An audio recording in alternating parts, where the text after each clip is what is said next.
আপনাদেরকে একটা জিনিস দেখাই। গুগল জেমিনিকে কিছুক্ষণ আগে একটা পিস্তল সম্পর্কে কিছু কথা জিজ্ঞেস করছিলাম, ওটার মডেল, তারপর বাংলাদেশের দাম কীরকম। দেখতে খুব ভালো লাগলো। আমি আবার পিস্তল টিস্টল এগুলার ভিডিও মাঝে মাঝে দেখি, শখের বশত আর কি। তো সে লিখছে, সে কিছু তথ্য দেওয়ার পরে শেষে দিয়ে লিখতেছে যে আপনি কি পিস্তল সম্পর্কে আরো বিস্তারিত কিছু, যেমন এর ওজন বা গুলি করার ক্ষমতা জানতে চান? তো আমি বললাম যে না, ঘুমাই। তো জেমিনি বলতেছে, অবশ্যই, অনেক রাত হলো। চমৎকার একটি ভিন্টেজ আগ্নেয়াস্ত্র নিয়ে আলোচনা হলো আজ। শুভরাত্রি। এই যে শুভরাত্রি, ভালো ঘুম হোক আপনার। যদি অন্য কিছু যাই হোক, সে কিছু লাগবে কিনা ব্যাপারে জানতে চাইছে। তো এখন সে বলছে যে অনেক রাত হলো, এরপরে আবার বলতেছে শুভরাত্রি। কিন্তু জেমিনি তো জানে এই মুহূর্তে কয়টা বাজছে। আমি যদি ক্যামেরা অন করে দেখাই,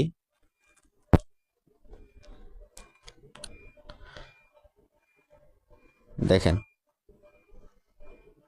এই মুহূর্তে আলো।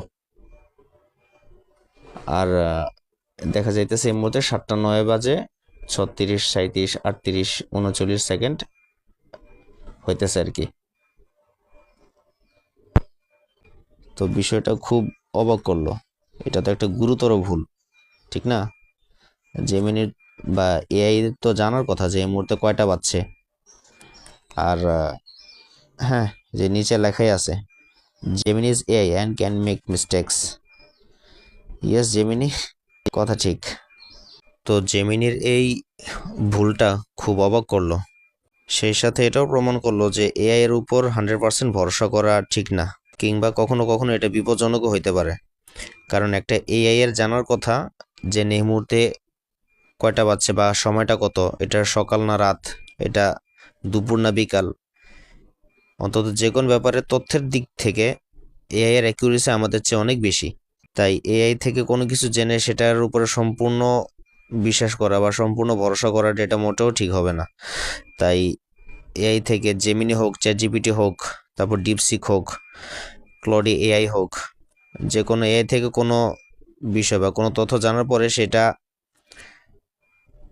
ভালো হবে সেটার ব্যাপারে কনফার্ম হওয়া, বা অন্যান্য আরও বিভিন্ন সাইট আছে ওগুলো থেকে কনফার্ম হওয়া। এর ফলে মানুষকে ভুল তথ্য বা বিভ্রান্তি থেকে বাঁচাতে পারবেন, নিজেও সেফ থাকতে পারবেন। তো এটাই জানানোর ছিল আর কি। Thanks for watching.